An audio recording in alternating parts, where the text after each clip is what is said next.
नमस्कार बच्चों, अब हम लोग पढ़ेंगे आज कक्षा 9 chapter 9 force and law of motion, बल और गति के नियम। तो देख लेते हैं बल क्या होता है। तो बल से पहले हम देखते हैं गति क्या होती है। मोशन मोशन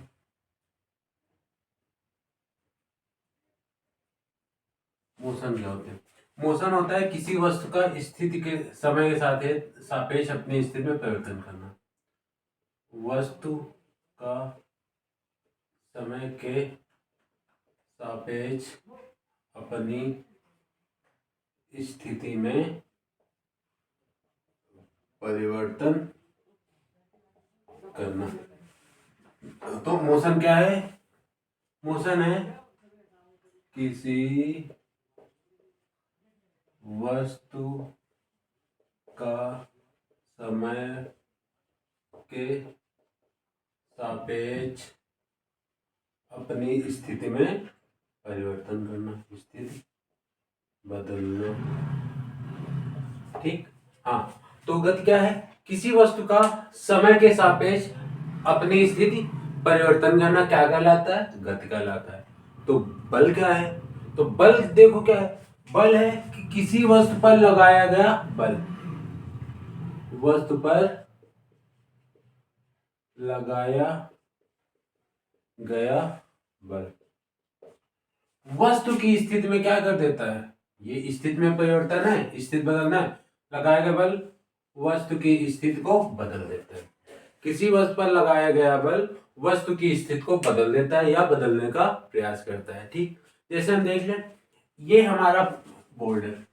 अब इसमें हम तो फोर्स कर रहे हैं, लगाया ना, प्रेस कर रहे हैं। अब जब फोर्स लगाया तो ये अपनी स्थिति में बदल तो नहीं रहा है, लेकिन फोर्स लगाने मतलब क्या है? इसकी स्थिति बदल जाए। तो ये क्या होता है? किसी वस्तु पर लगाया गया बल वस्तु की सापेक्ष स्थिति में परिवर्तन कर देता है या परिवर्तन करने का प्रयास करता है। तो जो हमारा बनता है, किसी वस्तु पर लगाया गया बल,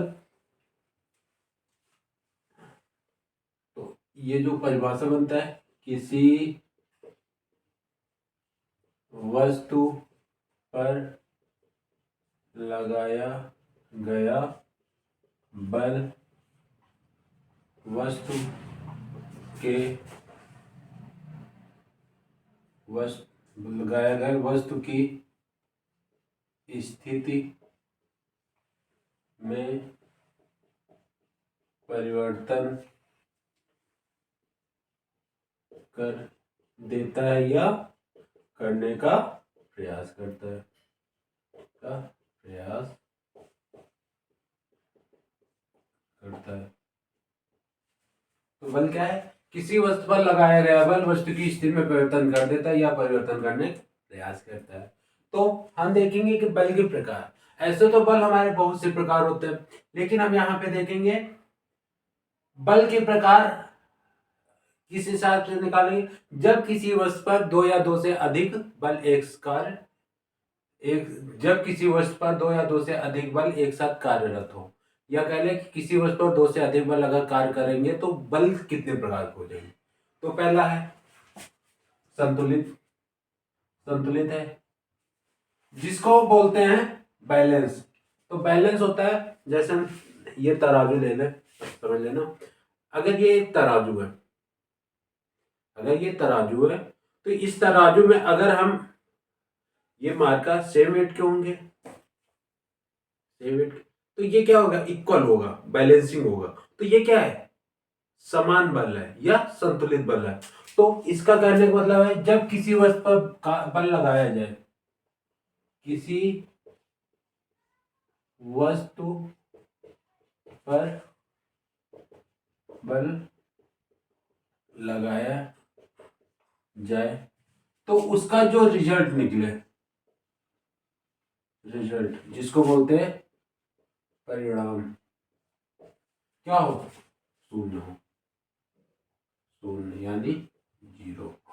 तो मीन्स कहने का मतलब है परिणामी बल क्या हो? शून्य। तो उसे क्या कहते हैं? संतुलित बल कहते हैं। उसी प्रकार इसका विपरीत, जब किसी वस्तु पर बल लगाया जाए तो ये जो रिजल्ट ये क्या हो, dash not equal to 0, means परिणामी बल क्या हो, शून्य, डैश नॉट इक्वल टू शून्य। तो संतुलित बल फिर से देखें, किसी वस्तु पर दो या दो से अधिक बल अगर कार्यरत कर रहे हैं तो उनके परिणामी बल शून्य होते हैं। तो उसे कौन सा बल कहते हैं, संतुलित बल कहते हैं। तो असंतुलित बल क्या होता है, जब किसी वस्तु पर दो या दो से अधिक बल कार्यरत होते हैं और उनका परिणामी बल शून्य नहीं होता तो उसे असंतुलित बल कहते हैं। तो सबसे पहले एग्जाम्पल देख लेते हैं संतुलित का। संतुलित का एग्जाम्पल देख लेते हैं। ये सेंटर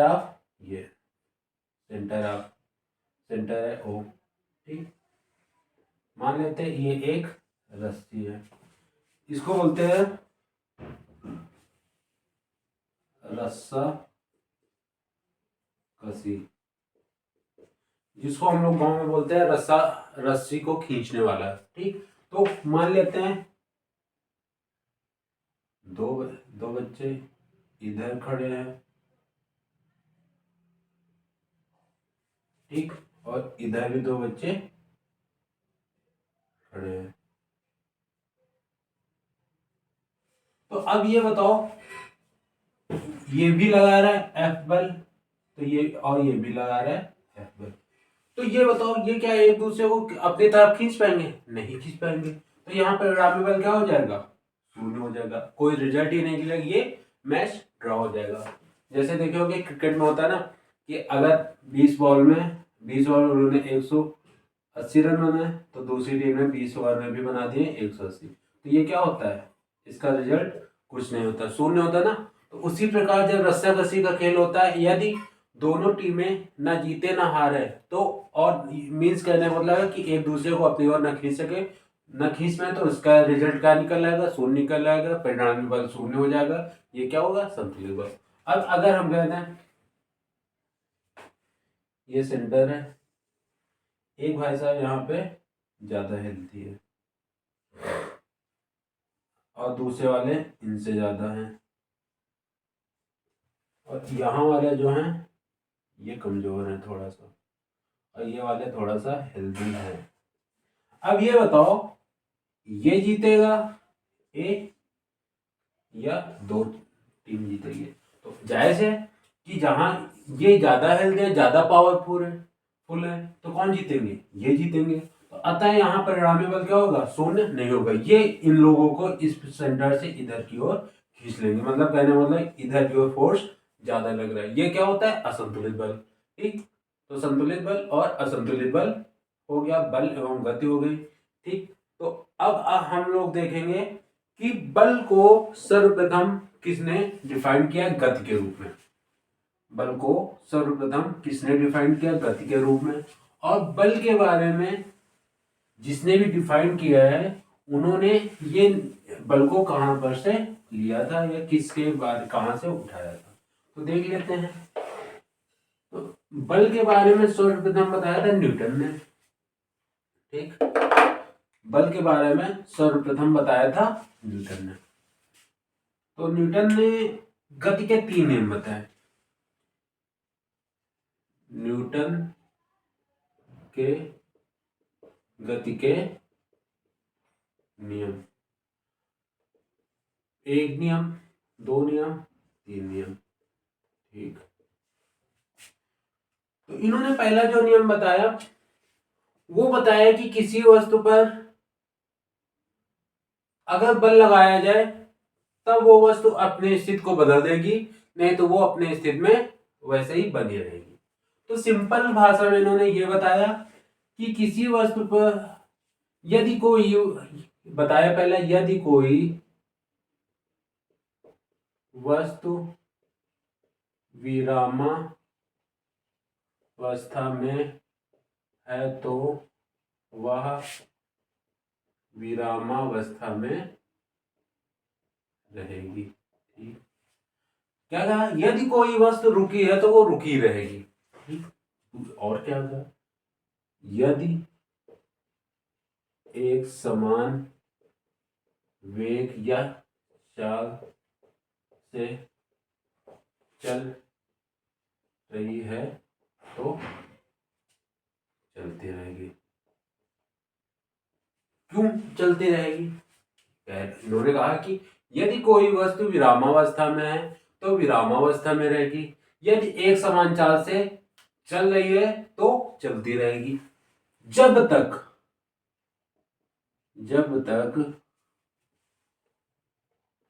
उस पर कोई बाह्य बल न लगाया जाए। ठीक, तो बाह्य बल इसलिए लगाया जाएगा कि यदि वह चल रही है तो वो रोकने के लिए लगाया जाएगा, यदि वह रुकी है तो चलाने के लिए लगाया जाएगा। जैसे हम लोग जब साइकिल चलाना स्टार्ट करते तो साइकिल में बाह्य बल लगाते हैं पैडल से, तो साइकिल चलने लगती है, और जब रोकना होता है तो हम बाह्य बल लगाते हैं ब्रेक से, हैंडल से, ब्रेक से लगाते हैं तो साइकिल रुक जाती है। अगर हम ब्रेक नहीं लगाएंगे तो आगे किसी ना किसी को ठोक देंगे। क्यों, सही है ना। ठीक, दूसरा नियम है, दूसरा है किसी वस्तु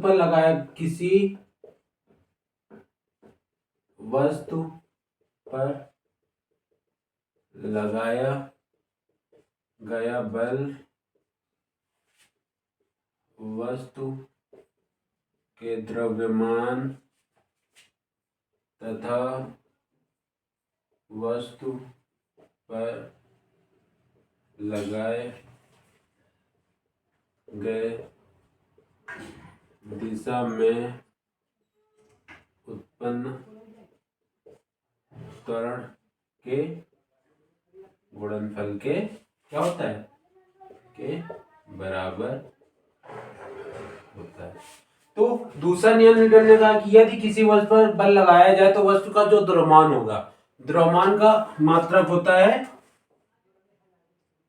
किलोग्राम, द्रव्यमान तथा वस्तु पर लगाए गए बल की दिशा में उत्पन्न त्वरण, त्वरण का प्रतीक होता है ए, द्रव्यमान का प्रतीक होता है एम, इसका मात्रक होता है मीटर प्रति सेकंड के गुणनफल के बराबर होगा। तो मान लेते हैं ये एक वस्तु है, इसका द्रव्यमान m है, और जब हम अगर इधर से ये फोर्स कर लगा रहा है, ये लगा रहा है बल, तो ये उत्पन्न होगा इधर ही दिशा में उत्पन्न होगा a, तो ये क्या हो जाएगा F बराबर m इंटू a। ठीक,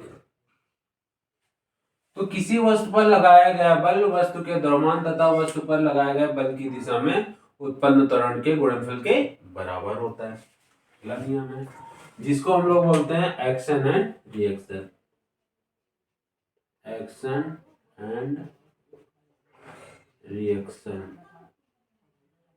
क्रिया और प्रतिक्रिया।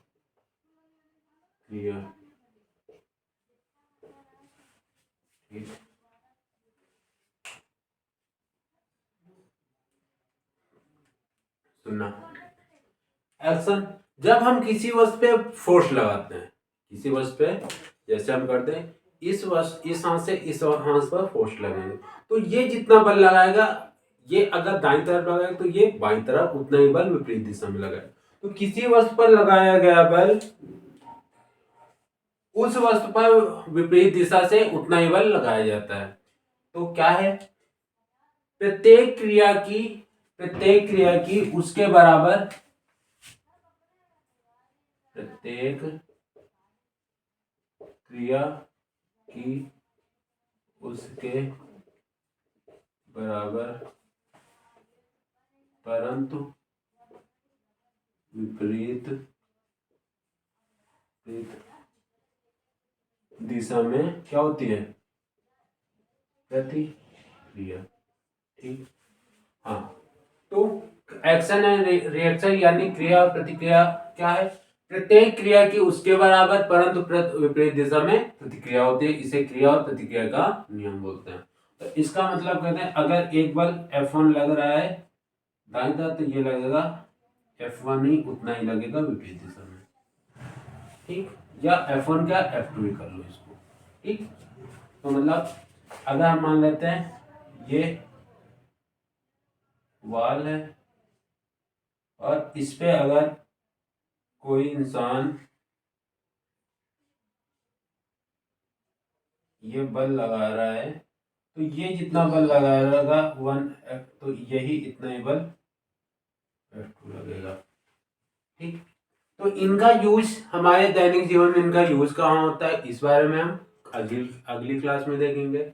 न्यूटन ने गति अपने बल के गति का प्रथम नियम जो दिया है ये कहाँ से इनको मिला था ये भी देखेंगे। दूसरा नियम कैसे बना है इसके बारे में कल देखेंगे। एक्शन एंड रिएक्शन फोर्सेस क्या है इसके बारे में भी हम कल विस्तार में पढ़ेंगे। इनका हमारे दैनिक जीवन में कहाँ पे उपयोग होता है इसके बारे में देखेंगे। अगर आपको क्लास अच्छी लगी हो तो लाइक शेयर और ज़्यादा से ज़्यादा बच्चों तक